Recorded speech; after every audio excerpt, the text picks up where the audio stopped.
चुका है, इसमें आप खुद को कहाँ देख रहे हैं? हम बिहार में बदलाव देख रहे हैं और जितने स्वयंभू एनालिस्ट और पत्रकार एनालिस्ट हैं जो कि बता रहे थे कि उनको पता है कि बिहार में क्या होने जा रहा है, उनको ज़मीन पर आते हुए दिख रहे हैं। क्योंकि किसी ने ये नहीं बताया, किसी ने प्रेडिक्ट नहीं किया कि बिहार में देश के राजनीतिक इतिहास का मतलब बिहार के राजनीतिक इतिहास में सबसे ज़्यादा वोट होने जा रहा है। और इतनी बड़ी संख्या में जो पोलिंग हुई है, ये दिखाता है कि बिहार में बदलाव बिल्कुल होने जा रहा है निश्चित तौर पर। अब प्राइम मिनिस्टर का स्पीच बदल गया है, वो अब गाने गा रहे हैं, कट्टों की बात कर रहे हैं गानों में, वो आरजेडी को कहीं ना कहीं घेर रहे हैं। तो वो घेर नहीं रहे हैं, आरजेडी का डर दिखाकर वोट ले रहे हैं क्योंकि अपने पास कहने के लिए कुछ नहीं है। तो पीछे कई दशकों से जो एनडीए है, भाजपा है, नीतीश भाजपा है, ये लोग का सबसे बेहतर वोट लेने का तरीका रहा है कि लालू जी का डर दिखाओ, जंगल राज का डर दिखाओ और वोट ले लो, ताकि लोग ये कहें कि भाई काम हुआ ना हुआ हो, कम से कम जंगल राज तो वापस नहीं आना चाहिए।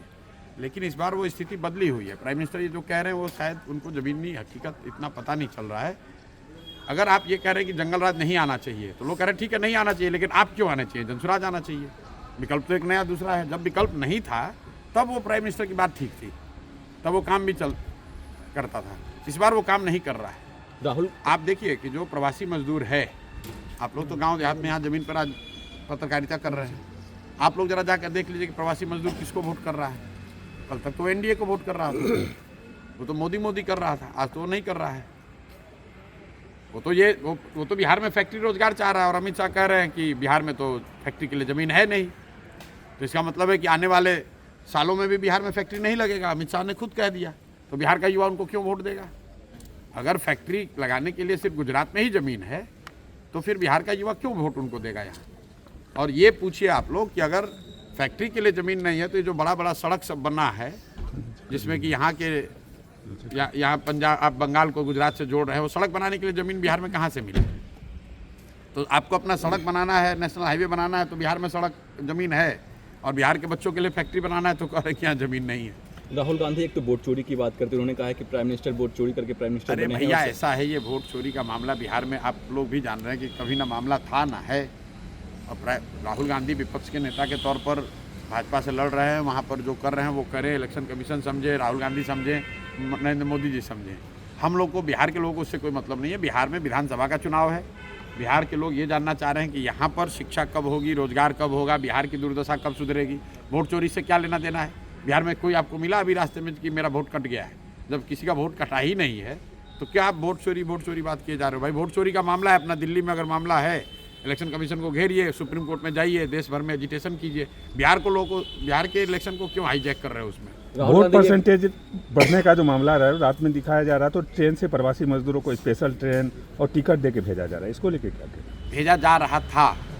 जब एनडीए को, भाजपा को लग रहा था कि प्रवासी मजदूर आकर उनको वोट देंगे, तो उन्होंने 12,000 ट्रेन चलाने की बात कही, 20% डिस्काउंट की बात कही। लेकिन जब लोगों ने ये पाया कि जो प्रवासी मजदूर आ रहा है वो तो भाजपा के खिलाफ वोट कर रहा है, बदलाव के लिए वोट कर रहा है, जनसुराज के लिए वोट कर रहा है, आपने छठ के दौरान देखा कि बहुत सारी ट्रेनें जो स्पेशल ट्रेन के तौर पर वादा किया गया था वो ट्रेन खुली भी नहीं है। इनफैक्ट अभी तो कल तक प्रवासी मजदूर आ रहे हैं। भाई, कल मैं आ रहा हूँ जिस इलाके से, कल मैं भागलपुर में बांका में था, वहाँ पर कल एक जगह पे लोग बता रहे 15,000 लोग आए हैं जो छठ में नहीं आ पाए। लोग, प्रवासी मजदूर, युवा बिहार का इस बार इतना डिटर्मिन्ड है कि छठ के बाद कल तक लोग अभी आ रहे हैं वोट करने के लिए।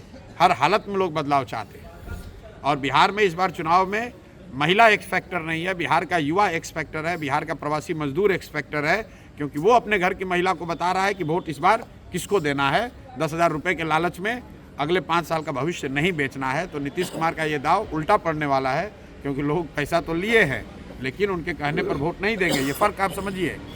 पहले के चुनाव में ये लोग छठ मनाकर चले जाते थे, फिर महिला अपने हिसाब से वोट करती थी। इस बार ये मजदूर, ये युवा साथी घर में बैठे हुए हैं और वो न सिर्फ अपना वोट कर रहे हैं बल्कि अपने परिवार की महिलाओं से भी वैसे ही वोट करा रहे हैं, अपने घर वालों से वैसे वोट करा रहे हैं जो उनको उचित लगता है। तो इसलिए बिहार के इस बार के चुनाव का एक्स फैक्टर युवा है, बिहार के चुनाव का एक्स फैक्टर प्रवासी मजदूर है।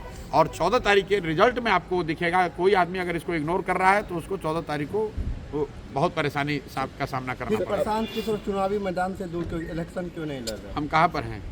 हम बिहार में चुनाव नहीं हो रहा है।